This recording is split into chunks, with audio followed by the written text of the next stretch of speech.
नमस्कार, जय हिंद मेरे प्यारे साथियों। जैसा कि आप लोग जानते हैं कि सीआरपीएफ में हेड कांस्टेबल मिनिस्ट्रियल का जो एग्ज़ाम है कल से यानी कि 22 तारीख से ही पर डे आपका 3 शिफ्ट में पेपर कराया जा रहा है और जो कि ऑनलाइन हो रहा है। ठीक है, बहुत सारे विद्यार्थियों का कल भी एग्ज़ाम था, आज भी एग्ज़ाम था और आगामी आने वाले दिनों में भी बहुत सारे ऐसे विद्यार्थी होंगे जिनका एग्ज़ाम होगा।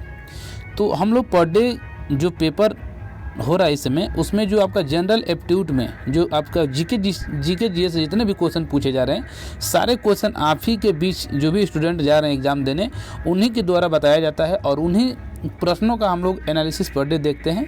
ठीक है, तो आज के भी हम लोग वीडियो में देखेंगे कि 23 तारीख में नहीं, आज में जो तीनों शिफ्ट में पर डे 3 शिफ्ट में पेपर हो रहा है, तीनों शिफ्ट में जितने भी क्वेश्चन लगभग 70 प्लस में क्वेश्चन पूछे गए हैं। ठीक है, और 70 प्लस क्वेश्चन हमारे पास मिल चुके हैं, तो इनका देखेंगे कि कहाँ से किस टाइप से क्वेश्चन पूछा जा रहा है। तो आगामी जिनको भी एग्जाम देना है उनके लिए वीडियो बहुत ही यूजफुल होने वाली है, तो आप लोग वीडियो को एक बार जरूर अंत तक देखें। हाँ, इस वीडियो में हम बताएंगे कि आपको मैथ से भी कहाँ से क्वेश्चन पूछा जा रहा है, हिंदी से और रीजनिंग से किस टॉपिक से क्वेश्चन ज़्यादा पूछा जा रहा है। तो आइए फ्रेंड्स, हम लोग वीडियो को शुरू कर लेते हैं।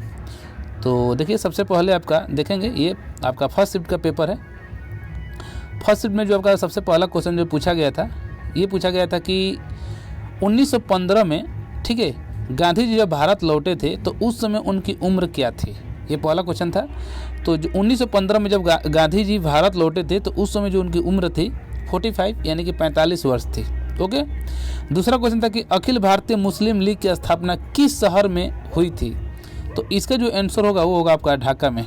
ओके, नेक्स्ट क्वेश्चन पूछा गया था कि हिमाचल प्रदेश देश का पहला हरित राज्य किस वर्ष बन जाएगा, तो आने वाले आगामी वर्ष से 2025 में जो हिमाचल प्रदेश है ये देश का पहला हरित राज्य बन जाएगा। ओके, चलिए नेक्स्ट क्वेश्चन हम लोग देख लेते हैं। अगला क्वेश्चन पूछा गया था कि 1266 से लेकर 1287 तक दिल्ली में किसका शासन काल था, तो 1266 से लेकर 1287 तक दिल्ली में आपका बलबन का शासनकाल था। ओके, अगला क्वेश्चन था कि सबसे लंबी मालगाड़ी का नाम क्या है, तो जो सबसे लंबी जो मालगाड़ी है उसका नाम है सुपर वासुकी। ओके, तो ये आपका आंसर हो जाएगा। ये अगला क्वेश्चन पूछा गया था कि सूर्य की, कल के एग्जाम में पूछा गया था कि सूर्य कुमार दोहरा शतक जो मारे हैं वो कितने गेंद पर मारे थे। आज पूछ लिया गया कि सूर्य कुमार यादव किस खेल से संबंधित थे, तो आप लोग जानते हैं कि क्रिकेट से संबंधित थे। अगर इनका जन्मभूमि पूछ लेगा तो यूपी के गाजीपुर जिले के ये रहने वाले हैं। ओके, चलिए ठीक है। अगला क्वेश्चन था कि सानिया मिर्जा हाल ही में किस खेल से संन्यास ले ली है, तो सानिया मिर्जा आप लोग जानते हैं कि ये टेनिस खिलाड़ी थी। ठीक है, और इन्होंने संन्यास ले लिया। अगला क्वेश्चन है कि आवर्त सारणी में आपके परमाणु संख्या 117 पर किस तत्व का जिक्र है, मैंने कौन सा तत्व है 117 नंबर पर, तो उसका नाम है टेनेसिन। ओके, चलिए अगला क्वेश्चन देखते हैं। सर्वोच्च न्यायालय को अपने निर्णय पर पुनर्विचार करने तथा सुधारने की शक्ति किस अनुच्छेद में, सर्वोच्च न्यायालय की बात कर रहे हैं सुप्रीम कोर्ट का, तो आपका आर्टिकल हो जाएगा 137 में। ठीक है, चलिए अगला क्वेश्चन है कि पहली बार फार्मूला ई वर्ल्ड चैंपियनशिप रेस कहाँ आयोजित होगा, तो ये आपका होगा हैदराबाद में। ओके, नेक्स्ट क्वेश्चन है कि हाल ही में जातिगत जनगणना, ठीक है, जातिगत जनगणना करने वाला कौन सा राज्य है, तो आपका है बिहार है। ठीक है, चलिए नेक्स्ट क्वेश्चन है कि 2023 के बजट में राजस्व घाटा कितना है, तो 2023 के जो बजट जारी हुआ है उसमें जो राजस्व घाटा है वो आपका 5.9% है। तो इतना क्वेश्चन आपके फर्स्ट शिफ्ट से पूछे गए थे फ्रेंड्स। ठीक है, और भी क्वेश्चन पूछे गए होंगे लेकिन जितने विद्यार्थी बताए हैं क्वेश्चन उन्हीं का हम यहाँ पर जिक्र किए हैं। अब यहाँ से देखेंगे हम लोग सेकेंड शिफ्ट में, ये सेकेंड शिफ्ट में क्वेश्चन पूछा गया था। तो सेकेंड शिफ्ट में पहला क्वेश्चन था कि तृणमूल कांग्रेस से राज्यसभा में कितने सदस्य हैं, तो आपका आंसर हो जाएगा 13। ठीक है, 13 सदस्य हैं तृणमूल कांग्रेस से। काकरापार परमाणु ऊर्जा संयंत्र कहाँ स्थित है, ये क्वेश्चन पूछा गया था, तो आपका ये आंसर हो जाएगा गुजरात में। ओके, अगला क्वेश्चन है कि शेरशाह सूरी ने हिमायू चौसा के युद्ध में कब हराया था। ठीक है, शेरशाह सूरी ने हिमायू को चौसा के युद्ध में कब हराया था, तो ये हो जाएगा 1539 ईस्वी में उसको हराया था। ओके, नेक्स्ट क्वेश्चन है कि पंडित रविशंकर शर्मा के शिष्य संबंध किस वाद्य यंत्र से संबंध रखते थे, तो ये होगा सरोद से। ओके, अगला क्वेश्चन है कि रक्षा क्षेत्र में एफडीआई कितना % है, तो आपके रक्षा क्षेत्र में जो एफडीआई है आपका 74% है, 74% है। ओके, अगला क्वेश्चन है कि ग्लोबल हंगर इंडेक्स के अनुसार इंडिया में कितने लोग गरीब हैं, तो ग्लोबल हंगर इंडेक्स के अनुसार जो इंडिया में गरीब बताए गए हैं तो 828 मिलियन लोग बताए गए हैं कि इंडिया में क्या है, गरीब हैं। हो घोंघा किस समुदाय से संबंधित है, ये आपका हो जाएगा मोलस्का से, ठीक है, किससे, मोलस्का से। नेक्स्ट क्वेश्चन है कि एन गोपाल मजुमदार के द्वारा किस हड़प्पा सभ्यता, ठीक है, का यहाँ पर होगा का निर्माण किया गया था, तो ये चंदहुद्रो होगा इसका, ठीक है। यहाँ पर कुछ थोड़ा सा टाइप करने में मिस्टेक हो गया है, तो आप देख लीजिएगा। अगला क्वेश्चन था कि मणिपुरी नृत्य में किस हिंदू देवता की पूजा की जाती है, तो ये आपका हो जाएगा आंसर इसका कृष्ण भगवान की। मणिपुरी नृत्य में किसका, कृष्ण भगवान की पूजा की जाती है। अच्छा, थोड़ा सा आप लोगों को वीडियो में डीजे का आवाज़ भी सुनाई दे रहा होगा, तो चूँकि जहाँ पर हम लोग रह रहे हैं, जिस बटालियन में हैं उस बटालियन के बगल में ही शादी है, तो डीजे का आवाज़ सुनाई दे रहा होगा, तो उससे परेशान होने की ज़रूरत नहीं है, किसी वीडियो में कभी कभी देखने को मिलता होगा, ठीक है। तो चलिए नेक्स्ट वीडियो हम लोग देखते हैं। 1950 में बंगाल विभाजन के समय आपका गवर्नर जनरल कौन था, तो आपका लॉर्ड कर्जन हो जाएगा, ठीक है, इसका आंसर। नेक्स्ट क्वेश्चन है पृथ्वी का द्रव्यमान कितना होता है, तो पृथ्वी का जो द्रव्यमान है पूछा गया था फ्रेंड्स, ये साइंस से, तो आपका हो जाएगा 5.97 kg, ओके, पृथ्वी का द्रव्यमान। अच्छा, करंट से क्वेश्चन था कि 2023 में श्रीलंका से हुए T20 सीरीज में भारत का कैप्टन कौन था, तो अभी 2023 में श्रीलंका से हुआ T20 सीरीज, ठीक है, उसमें हार्दिक पांड्या क्या थे, कप्तान थे, ओके। अंतिम क्वेश्चन पूछा गया था कि हाई कोर्ट में अधिकतम कितने न्यायाधीश हो सकते हैं, और इसका आपको कमेंट बॉक्स में आंसर बताना है कि हाई कोर्ट में अधिकतम कितने न्यायाधीश हो सकते हैं। कमेंट बॉक्स में आप कमेंट कर इसका आंसर जरूर बताइएगा। तो ये सेकंड आपका शिफ्ट में इतना क्वेश्चन आपके ही बीच विद्यार्थियों के द्वारा भेजा गया था, बाकी और भी क्वेश्चन पूछा गया होगा, ठीक है। ये देख लेते हैं थर्ड शिफ्ट में पूछा गया था, तो थर्ड शिफ्ट में सबसे पहले आपका राष्ट्रपति से पूछा गया था क्वेश्चन फ्रेंड्स। तो राष्ट्रपति से जितना क्वेश्चन आगामी आने वाले दिनों में बन सकता है, उन सारे क्वेश्चन का जिक्र हम लोग इसमें कर लेंगे। तो देखिए, सबसे पहले यहाँ पर क्वेश्चन है कि राष्ट्रपति का जो निर्वाचन मंडल से संबंधित है वो कौन सा अनुच्छेद है, तो निर्वाचन मंडल से जो संबंधित जो आर्टिकल है वो अनुच्छेद आपका कौन सा है, 54 है।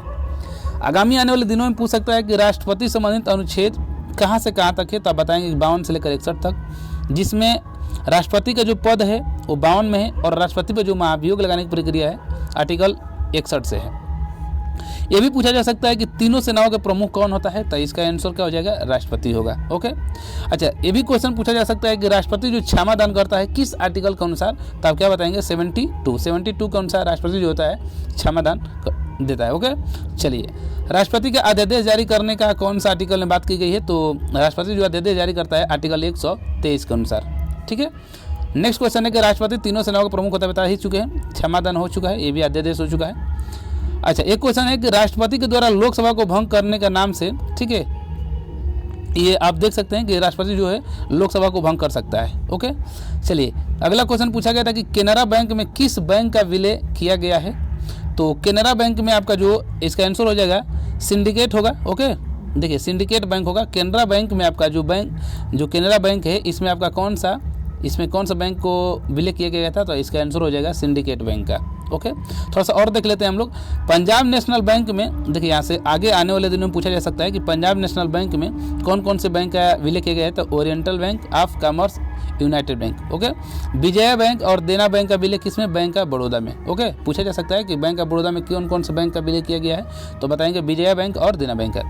देश में, ठीक है, देश में आपका यहाँ से देख सकते हैं, एक मिनट,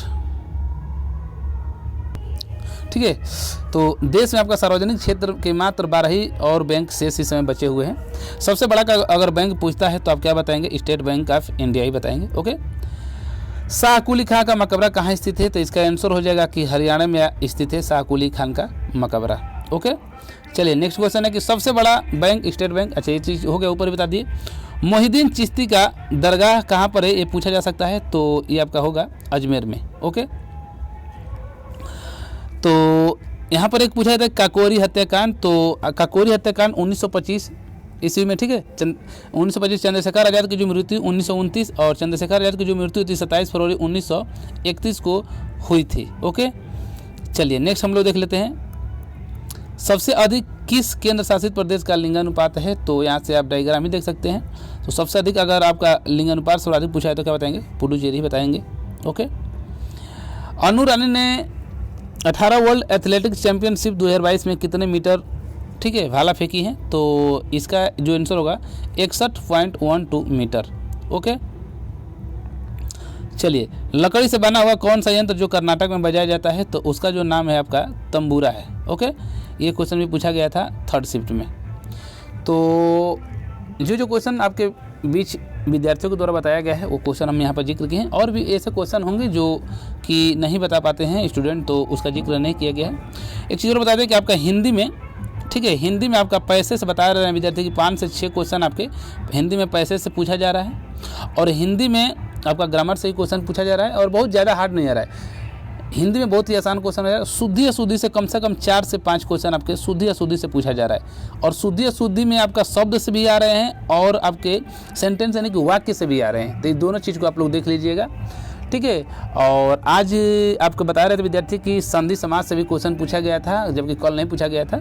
तो आपको हिंदी को पूरा एक बार क्या करें, रिवीजन कर जाना है। और हिंदी बहुत सारे विद्यार्थियों का कहना है कि बहुत ही आसान आ रही है, आराम से 25 में आप 23-24 तक कर लेंगे। वहीं रीजनिंग में देखा जाए तो रीजनिंग में बता रहे थे विद्यार्थी कि आज आपका कैलेंडर घड़ी से भी क्वेश्चन पूछा गया है, कल नहीं पूछा गया था। आज हाँ, सीटिंग अरेंजमेंट से आज भी 3-4 क्वेश्चन था और कथन निष्कर्ष से भी आपका 3-4 क्वेश्चन आज भी पूछा गया था। ओके, कोडिंग डिकोडिंग से भी क्वेश्चन पूछा गया था। मैथ में आज एक चीज़ नया देखने को मिला है कि कल आपका मैथ में एडवांस नहीं पूछा गया था, लेकिन आज आपके मैथ में एडवांस भी पूछा गया है। और एडवांस में आपका ट्रिग्नोमेट्री यानी कि त्रिकोणमिति से भी क्वेश्चन पूछा गया है। अलजेब्रा से 2-3 क्वेश्चन पूछा गया है, ठीक है। प्रॉफिट लॉस से तो पूछा गया, 10 से कल भी था, आज भी क्वेश्चन पूछा गया। तो यहाँ से थोड़ा सा पूछा रहा है। एडवांस से बता रहे थे विद्यार्थी कि 4 से 5 क्वेश्चन आपके एडवांस मैथ से पूछे जा रहे हैं। तो यही चीज़ है, बहुत ज़्यादा दिक्कत नहीं है पेपर में। अगर जो लोग तैयारी किए होंगे, मन से तैयारी किए होंगे, तो उनके लिए कोई दिक्कत नहीं है। जो लोग तैयारी नहीं किए हैं उनके लिए तो पेपर हार्ड ही है। तो आप लोग कोशिश कीजिएगा कि पेपर अच्छा करें और 70+ ही आप कम से कम अनुमान मान के चलिए, क्योंकि वैकेंसी कम है और लड़के बहुत ज़्यादा हैं। तो कंपटीशन टफ है। आप जितना हाईएस्ट मार्क गेन कर सकते हैं हाईएस्ट मार्क गेन कीजिएगा। और बाकी ठीक है फ्रेंड्स, इस तरीके की वीडियो देखने के लिए चैनल को सब्सक्राइब कर लीजिए। पर डे जितना दिन आपका एग्ज़ाम कराया जाएगा, सीआरपीएफ का जितने भी क्वेश्चन पूछे जाएंगे पर डे हम लोग उस वीडियो को देखेंगे और उसमें पर डे के जितने भी क्वेश्चन होंगे उसका एनालिसिस देखने वाले हैं। अच्छा, इसका अगर आपको इसका अगर PDF चाहिए तो टेलीग्राम का लिंक हम दिए हैं इस वीडियो के डिस्क्रिप्शन में। टेलीग्राम ग्रुप आप ज्वाइन कीजिए और वहाँ से आप इसका PDF प्राप्त कर सकते हैं। तो ठीक है, चलते हैं आज की वीडियो बस यहीं तक। चैनल पर पहली बार आए हैं या चैनल को अभी तक सब्सक्राइब नहीं किया है तो चैनल को सब्सक्राइब जरूर कर लें और कमेंट बॉक्स में एक कमेंट जरूर आप लोग करें कि वीडियो कैसी आपको लगी है। ओके, थैंक यू दोस्त।